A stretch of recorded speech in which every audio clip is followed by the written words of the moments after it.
शादी के दिन दूल्हा यह देखकर हैरान रह गया कि उसके सामने जो दुल्हन खड़ी थी वह उसे बिल्कुल नहीं जानता था। तभी उसे समझ आया कि वह गलती से गलत शादी की गाड़ी में बैठ गया था और गलत होटल पहुंच गया था। वह वहां से जाने ही वाला था कि तभी उसकी मंगेतर का फोन आ गया। उसने ठंडे स्वर में कहा कि शादी रद्द है क्योंकि उसका पुरुष दोस्त पहाड़ पर कहीं गायब हो गया है और उसे ढूंढने जाना होगा। ये पहली बार नहीं था। उसकी मंगेतर पहले भी कई बार उसे छोड़कर अपने उस दोस्त के पास चली जाती थी। इस बार आदमी का सब्र टूट गया। उसने साफ कह दिया कि अगर शादी फिर टाली गई तो वह रिश्ता खत्म कर देगा। लेकिन उसकी मंगेतर को कोई फर्क नहीं पड़ा। उसने तुरंत फोन काट दिया। उसी समय उस अनजान दुल्हन के बॉडीगार्ड दौड़ते हुए आए। उन्होंने बताया कि आज का दूल्हा किसी ने अगवा कर लिया है। ये सुनकर दुल्हन ने चौंकाने वाला प्रस्ताव रखा। उसने कहा, जब हम दोनों के साथी गायब हैं तो क्यों ना हम दोनों ही शादी कर लें। असल में वह अपनी दादी की आखिरी इच्छा पूरी करना चाहती थी। उसकी दादी ज्यादा दिनों की मेहमान नहीं थी और वह अपनी पोती की शादी देखना चाहती थी। दुल्हन ने 1 साल की कॉन्ट्रैक्ट मैरिज के बदले 50 लाख रुपए देने की भी बात कही। पहले तो आदमी ने मना कर दिया, लेकिन तभी उसके भाइयों का फोन आया। उन्होंने बताया कि उसकी मंगेतर के परिवार ने उन्हें शादी से निकाल दिया और सबके सामने उनका अपमान किया। वे बार बार आदमी को लालची और पैसे का भूखा कह रहे थे।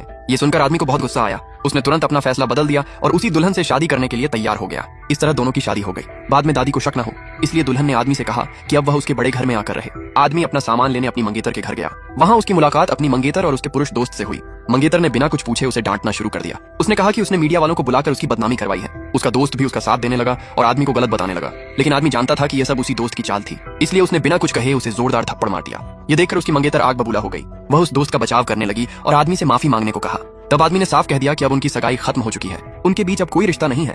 लेकिन मंगेतर को लगा कि वह सिर्फ गुस्से में ऐसा बोल रहा है। दूसरी तरफ उसका दोस्त मन ही मन खुश हो रहा था। उसे लगा कि अब आदमी रास्ते से हट गया है और वह मंगेतर के और करीब आ जाएगा। लेकिन उसे नहीं पता था कि मंगेतर की कंपनी की सफलता के पीछे असली वजह यही आदमी था। जब आदमी अपना सामान लेकर घर छोड़ने लगा तो मंगेतर ने कहा, अगर तुम आज चले गए तो कभी वापस मत आना। लेकिन इस बार आदमी सच में चला गया। उसने पीछे मुड़कर भी नहीं देखा। घर छोड़ने के बाद उसने तुरंत अपने लोगों को आदेश दिया कि उसकी मंगेतर की कंपनी को मिलने वाली सारी मदद बंद कर दी जाए। इसके बाद वह अपनी नई पत्नी के परिवार की बैठक में पहुंचा। उसकी पत्नी की दादी उसे बहुत पसंद करती थी, लेकिन पत्नी के चाचा को लगता था कि वह परिवार की संपत्ति पर नजर रखता है। इसलिए उन्होंने उसे एक मुश्किल काम दे दिया। उसे चेनडोंग ऑक्शन हाउस से परिवार का पुराना बकाया पैसा वापस लाना था। यह काम लगभग नामुमकिन माना जाता था।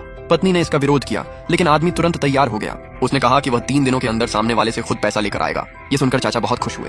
उन्हें लगा कि आदमी खुद अपनी बर्बादी की तरफ जा रहा है। पत्नी को उसकी चिंता हुई, इसलिए उसने अपनी खास महिला बॉडीगार्ड को उसके साथ भेज दिया। दोनों जल्द ही ऑक्शन हाउस पहुंच गए। आदमी ने कहा कि वह भी अंदर चलेगा क्योंकि वह लड़ाई करना जानता है, लेकिन महिला बॉडीगार्ड ने उसकी बात पर विश्वास नहीं किया। उसने उसे कार में इंतजार करने को कहा और खुद अंदर चली गई। कुछ देर बाद आदमी को उसके एक आदमी का फोन आया। उसे बताया गया कि आज ऑक्शन हाउस ने एक बहुत बड़े मार्शल आर्ट्स मास्टर को सुरक्षा के लिए बुलाया है। यह सुनकर आदमी को खतरे का एहसास हुआ। वह तुरंत अंदर दौड़ पड़ा। जैसा उसने सोचा था, महिला बॉडीगार्ड पहले ही उस मास्टर के हाथों हार चुकी थी। आदमी को देखकर वह घबरा गई। उसने कहा, जल्दी भाग जाओ, इस आदमी को कोई नहीं हरा सकता। लेकिन आदमी शांत रहा। उसने कहा, एक मार्शल मास्टर मेरे लिए कोई बड़ी बात नहीं है। ये सुनकर वहां मौजूद सभी लोग हंसने लगे। मार्शल मास्टर भी गुस्से में हंस पड़ा। वह हमला करने ही वाला था कि आदमी ने अपना परिचय देना शुरू किया। उसकी पहचान सुनते ही मास्टर चौंक गया। उसे लगा कि शायद उसके दादा का कोई पुराना दोस्त सामने खड़ा है। लेकिन अगले ही पल आदमी ने ऐसी बात कही कि पूरे कमरे में सन्नाटा छा गया। उसने मास्टर की तरफ देखा और शांत आवाज में कहा, मैंने तुम्हारे दादा को मारा था, अब तुम्हारी बारी है।